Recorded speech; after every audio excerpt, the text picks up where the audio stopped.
Di Mesir, pada masa kepemimpinan Fir'aun yang diyakini sebagai Ramses II, bangsa Ibrani telah diperbudak selama lebih dari 400 tahun.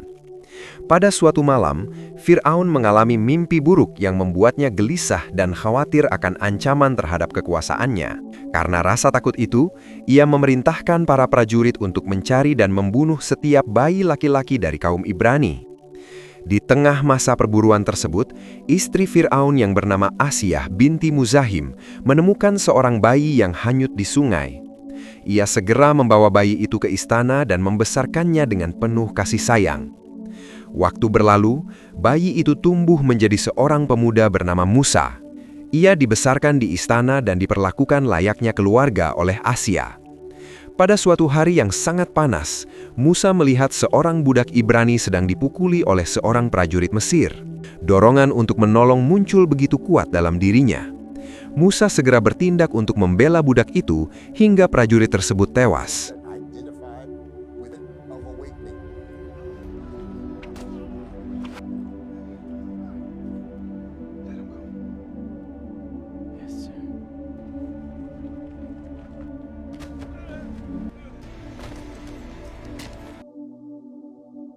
Setelah kejadian itu, Musa menyadari bahwa tindakannya akan diketahui dan ia pasti menghadapi hukuman berat dari Fir'aun, bahkan kemungkinan hukuman mati.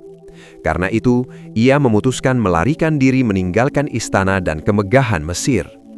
Beberapa waktu kemudian, Musa tiba di wilayah Gurun Sinai dan terus berjalan ke arah timur menuju negeri Madian.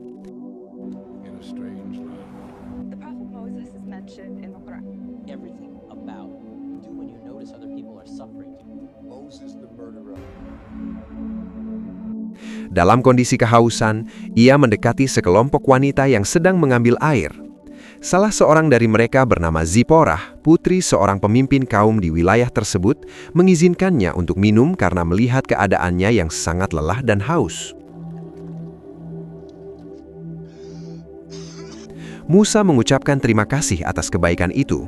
Tidak lama kemudian, datang 3 pemuda yang mengganggu para wanita tersebut. Musa berdiri membela mereka dan menantang ketiga pemuda itu. Melihat ketegasan Musa, mereka memilih pergi meninggalkan tempat itu.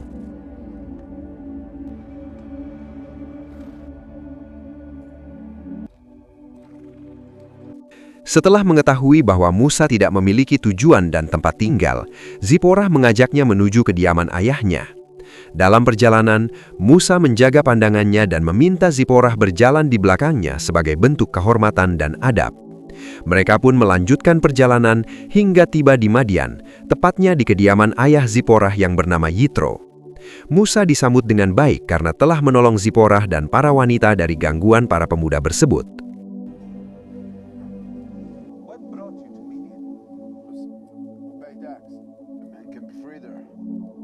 Sebagai tanda terima kasih kepada Musa, Yitro mempersilahkannya untuk tinggal di kediamannya. Pada malam hari, Musa merasa seolah melihat dan mendengar sesuatu dari arah Gunung Sinai. Ziporah datang dan memintanya untuk beristirahat, namun Musa tetap penasaran dan menanyakan apakah di gunung itu ada kehidupan. Ziporah menjelaskan bahwa puncak Gunung Sinai dianggap sebagai tempat suci dan tidak ada seorang pun yang tinggal di sana, bahkan belum ada yang pernah mencapai puncaknya. Mendengar penjelasan itu, Musa masuk ke kamar yang telah disiapkan dan tertidur lelap. Dalam tidurnya, Musa bermimpi tentang ibunya yang penuh perhatian saat ia masih kecil. Di tengah mimpi itu, ia terbangun dengan perasaan terkejut, seolah melihat ular dan sosok pria yang pernah ia hadapi di masa lalu. Namun semua itu hanyalah mimpi di dalam mimpi. Waktu pun berlalu hingga pagi dan kemudian siang hari.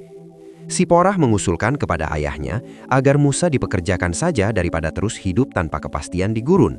Terlebih mereka juga membutuhkan bantuan untuk mengurus ternak. Yitro menyetujui usulan itu, dan sejak saat itu Musa menjadi penggembala di tempat Yitro. Ia yang dahulu dibesarkan sebagai pangeran di Mesir, kini menjalani kehidupan sederhana sebagai peternak, meninggalkan status dan kemewahan yang pernah ia miliki. Sesekali Musa kembali merasa seolah dipanggil dari arah Gunung Sinai, namun ia belum memiliki keberanian untuk mendekati puncaknya. Keesokan harinya, saat dipanggil untuk makan, Musa menyampaikan perasaannya kepada Ziporah bahwa ia menyukainya. Ziporah pun memiliki perasaan yang sama. Tanpa berlarut-larut, keduanya sepakat untuk menikah.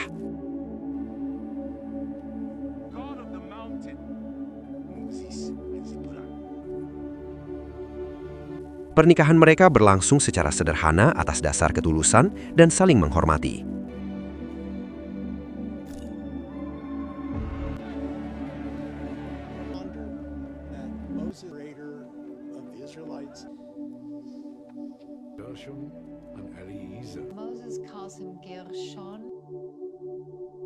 Beberapa tahun kemudian, penguasa besar dari dinasti ke-19 Mesir, Ramses II, wafat pada tahun 1213 sebelum Masehi. Ia kemudian digantikan oleh putranya, Merneptah, yang resmi menjadi Firaun berikutnya. Merneptah dikenal sebagai pemimpin yang keras dan tegas dalam mempertahankan kekuasaan.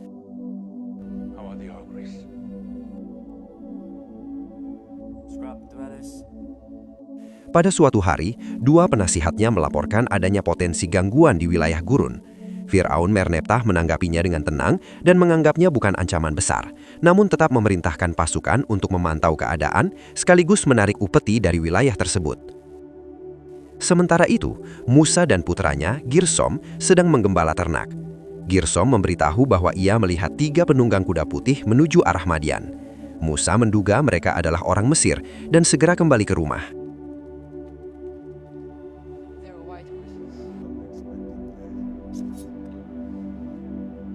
Setibanya di sana, benar saja, yang datang adalah utusan Mesir. Musa sempat merasa khawatir akan dikenali, namun setelah berbincang cukup lama, para utusan itu tidak menyadari jati dirinya.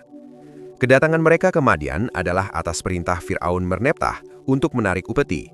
Musa terkejut mendengar kabar bahwa Ramses II telah wafat dan kini Mesir berada di bawah kepemimpinan Merneptah yang dikenal tegas.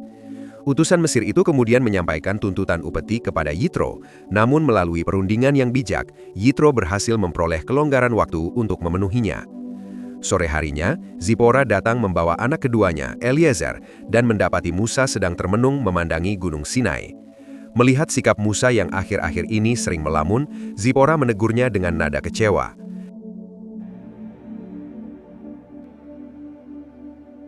Setelah kembali ke rumah, Musa akhirnya berterus terang tentang jati dirinya. Ia menjelaskan bahwa ia dibesarkan di kerajaan Mesir sebagai seorang pangeran dan melarikan diri karena pernah menyebabkan seorang mandor Mesir tewas saat membela seorang Ibrani.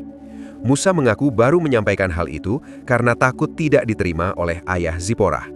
Ia juga menjelaskan bahwa kegelisahannya belakangan ini muncul karena ia merasa seolah dipanggil untuk mendekati Gunung Sinai.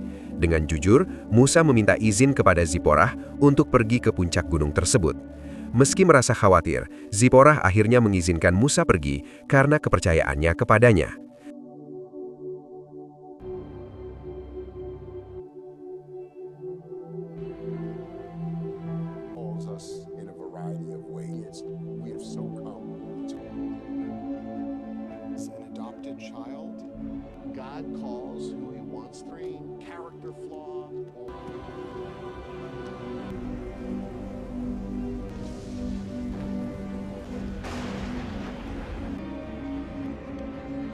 Sesampainya di puncak Gunung Sinai, Musa menyaksikan suatu peristiwa luar biasa yang belum pernah ia alami sebelumnya. Ia menerima wahyu dari Allah. Dalam keadaan itu, Musa tidak mampu menahan kedahsyatan pengalaman tersebut hingga ia jatuh pingsan. Setelah tersadar, ia diperintahkan untuk melepaskan alas kakinya karena tempat itu adalah lembah yang suci. Kemudian Allah berfirman bahwa Dia adalah Tuhan yang Maha Esa, Tuhan Nabi Ibrahim, Nabi Ishak, dan Nabi Yakub, serta Tuhan seluruh nabi. Musa dipilih sebagai utusan untuk kembali ke Mesir dan membebaskan Bani Israel dari penindasan Firaun. Firaun akan menerima balasan atas perbuatannya. Musa merasa keberatan dengan tugas itu karena ia menyadari keterbatasannya dalam berbicara. Allah telah mengetahui hal tersebut dan memerintahkan Musa untuk menemui saudaranya Harun yang memiliki kemampuan berbicara dengan baik. Musa harus mencarinya dalam perjalanan menuju Mesir, dan melalui kebersamaan mereka, risalah itu akan disampaikan. Musa pun meyakini bahwa Allah akan menunjukkan jalan.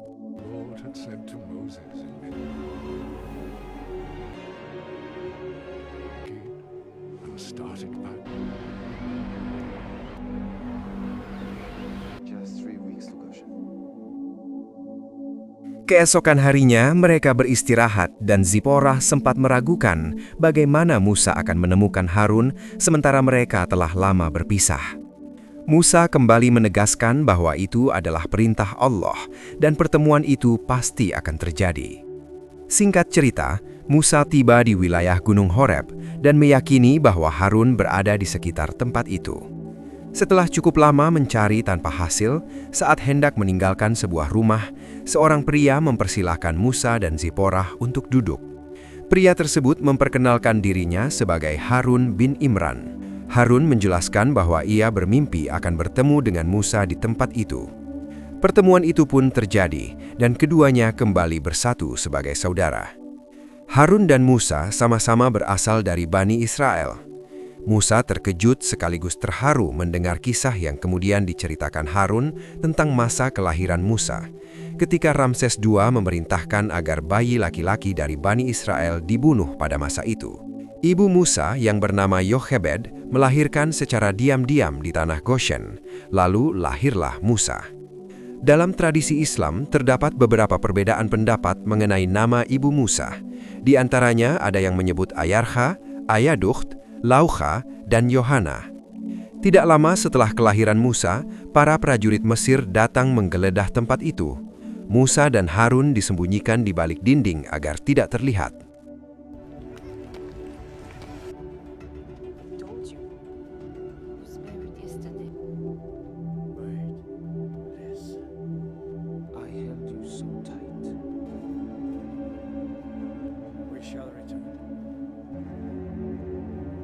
Setelah para prajurit pergi, Yochebed panik karena Musa tidak bernapas.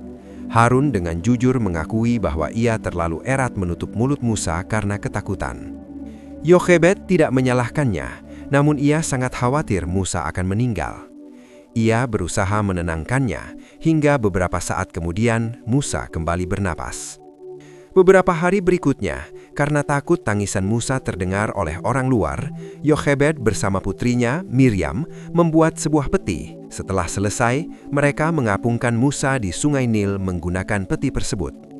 Dalam beberapa riwayat, tabut itu disebut tabut, dan ada juga yang menyebutnya Bahtera Nuh.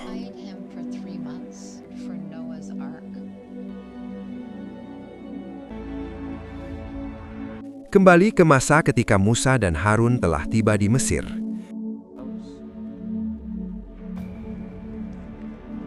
Di sisi lain, Fir'aun sedang ditegur oleh saudarinya karena lukisan di kuil Amun yang sebelumnya dibuat pada masa Ramses II diganti dengan karya atas nama Merneptah. Merneptah menjelaskan bahwa ia tidak sepenuhnya sependapat dengan kebijakan ayahnya yang dahulu memerintahkan pembunuhan anak-anak Ibrani. Menurutnya, kaum Ibrani dikenal tangguh dan jumlahnya besar, sehingga jika mereka dimusnahkan, maka Mesir akan kehilangan banyak tenaga kerja. Sementara itu, Musa telah sampai di tanah Goshen, wilayah yang telah dihuni keturunan Nabi Ibrahim selama lebih dari 4 abad. Musa bertemu dengan Miriam, namun sambutannya tidak hangat. Musa memahami sikap itu dan tetap melanjutkan langkahnya untuk menemui ibunya. Miriam mengatakan bahwa ibunya sudah tidak mengenali siapapun. Namun ketika berhadapan dengan Musa, Yochebed mengetahui bahwa itu adalah anaknya.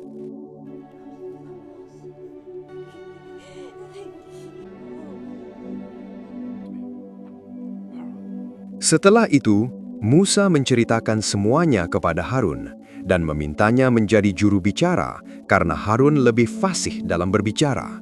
Para tetua Ibrani kemudian dikumpulkan, termasuk salah seorang yang berpengaruh bernama Datan. Harun menyampaikan bahwa Musa diutus oleh Allah. Ia juga menjelaskan bahwa Musa pernah membela seorang Ibrani dari seorang Mesir dan berbagai hal lain tentang dirinya.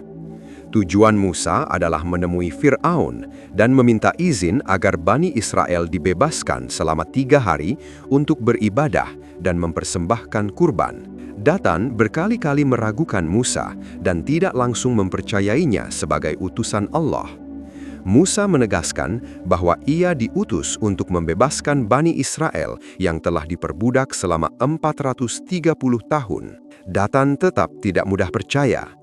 Miriam yang mengetahui sejarah kemudian meminta Musa menyebutkan nama Allah di hadapan orang berilmu di sana.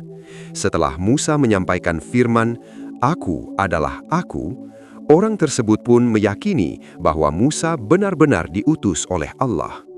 Setelah Musa divalidasi oleh orang berilmu tersebut, kaum Ibrani mulai mempercayainya dan menanyakan tentang Tuhan. Musa menjelaskan bahwa Tuhan adalah Tuhan seluruh manusia, seluruh makhluk, dan Tuhan atas segala sesuatu di alam semesta. Ia juga menyampaikan kisah Nabi Nuh serta para nabi lainnya dan menjelaskan bahwa langit dan bumi diciptakan dalam 6 masa.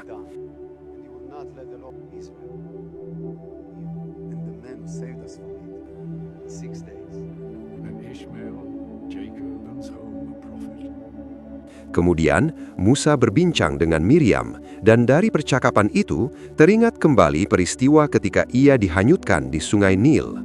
Saat itu, Miriam mengikuti dari kejauhan hingga melihat seorang wanita bangsawan Mesir bernama Bithia, yang dalam tradisi Islam dikenal sebagai Asia, sedang berada di tepi sungai. Peti yang berisi Musa mendekat, lalu Asia mengambil dan merawatnya. Miriam yang mengetahui hal itu segera memberitahu bidan yang dahulu membantu persalinan Yochebed. Bidan tersebut kemudian menyampaikan kepada Asia bahwa ia mengenal seorang wanita yang dapat menyusui bayi itu. Dengan cara itulah Musa akhirnya kembali disusui oleh ibunya sendiri, Yochebed. Di masa kini, Musa menyampaikan bahwa ibu angkatnya kemungkinan dapat membantunya berbicara kepada Fir'aun. Sementara itu, Asia dikabarkan menerima isyarat dari seorang peramal bahwa ia akan kedatangan seseorang yang telah lama ia rindukan.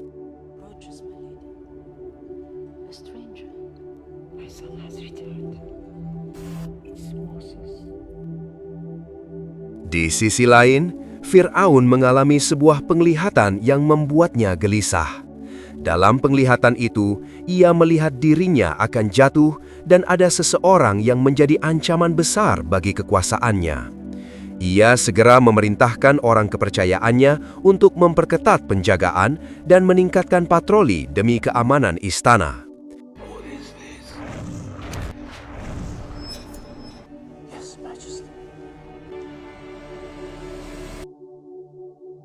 Fir'aun yang menyembah berhala mulai merasa dirinya setara dengan para dewa. Patung dirinya dibuat dan rakyat Mesir diarahkan untuk menghormatinya. Di luar istana, Musa berangkat menemui ibu angkatnya. Setibanya di kerajaan, ia memaksa masuk untuk bertemu dengannya hingga akhirnya ditahan.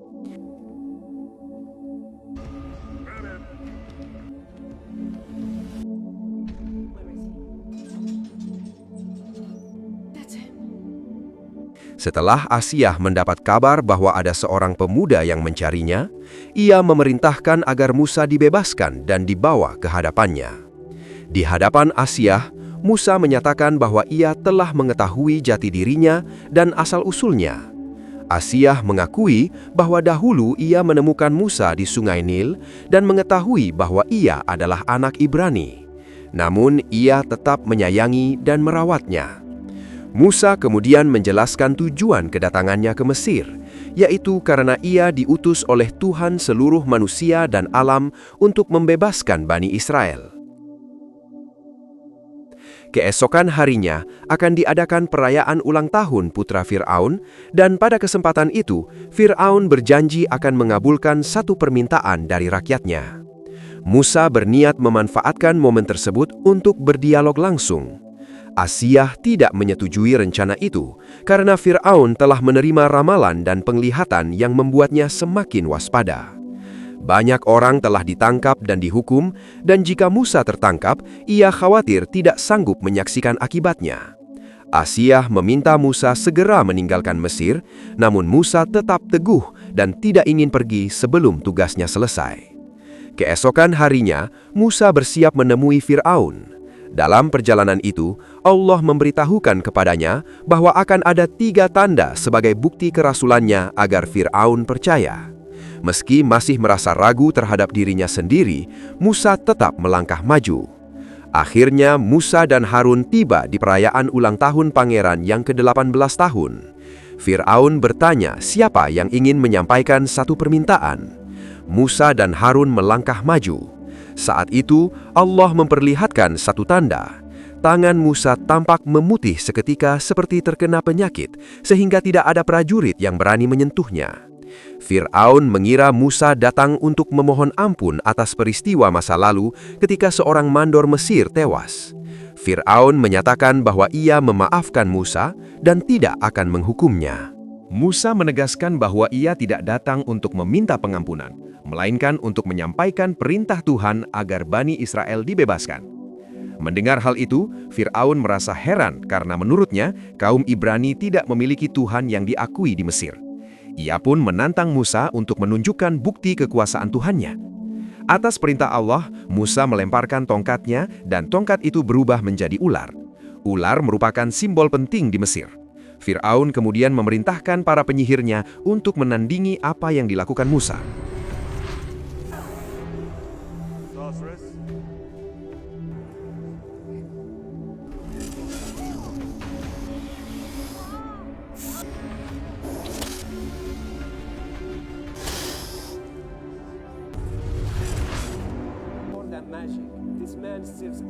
Ketika pertunjukan itu berlangsung dan tanda yang dibawa Musa mengungguli apa yang ditampilkan para penyihir, sebagian dari mereka mengakui bahwa kekuatan yang dibawa Musa bukanlah sihir biasa.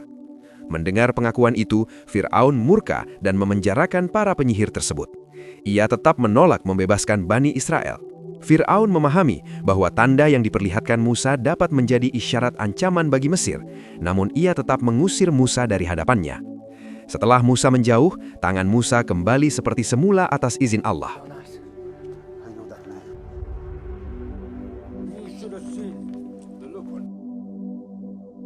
Pada malam hari, Fir'aun tampak gelisah dan menyalahkan Asia karena telah merawat Musa sejak kecil.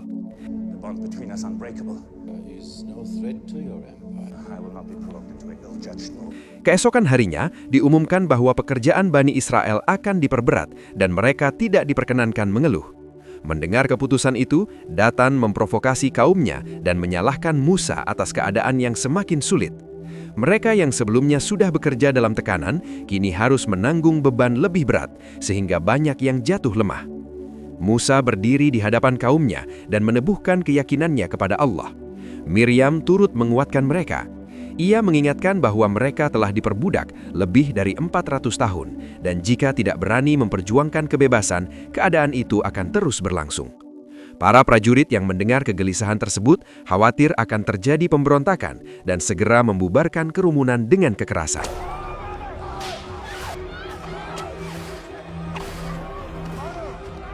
Dalam kericuhan itu terdapat ibu Musa, dan Musa segera membawanya pulang. Setelah tiba di rumah, Allah memerintahkan Musa dan Harun untuk kembali menemui Fir'aun pada pagi hari di tepi Sungai Nil. Musa sempat merasa berat karena penderitaan kaumnya semakin bertambah, namun ia tetap melaksanakan perintah tersebut.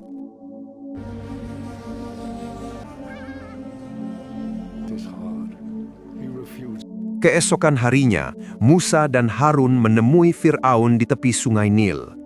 Harun menyampaikan permintaan agar Bani Israel diizinkan pergi ke gurun selama 3 hari untuk beribadah kepada Tuhan mereka. Fir'aun menolak dan menuduh Musa tidak tahu berterima kasih karena telah dibesarkan di istana namun kini menentangnya. Ia juga menyatakan bahwa Tuhan yang diserukan Musa hanya akan menyesatkannya. Mendengar ucapan itu, Musa mengangkat tongkatnya ke arah Sungai Nil dan atas izin Allah, air sungai itu berubah menjadi merah.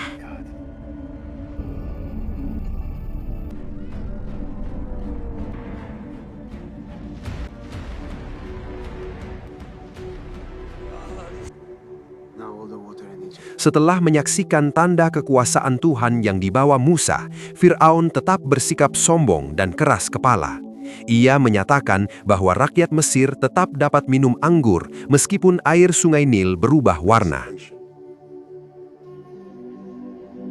Pada malam harinya, Fir'aun bersiap melakukan ritual mandi sebagai persembahan kepada dewa yang mereka yakini menguasai Sungai Nil, yaitu Dewa Hapi. Ia masih menyimpan persediaan air yang dianggap bersih. Fir'aun memohon agar sungai Nil dikembalikan seperti semula, namun perubahan itu tidak kunjung hilang. Bahkan kolam pribadinya pun mengalami hal yang sama.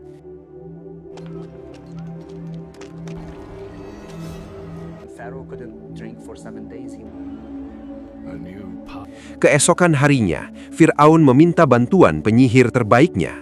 Namun ketika penyihir itu memulai ritual dan menggunakan air tersebut juga berubah, sehingga upaya itu tidak menghasilkan apapun.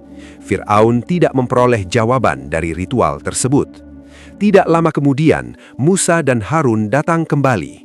Demi keselamatan rakyat Mesir, mereka bermaksud bernegosiasi agar Allah mengembalikan keadaan sungai Nil seperti semula.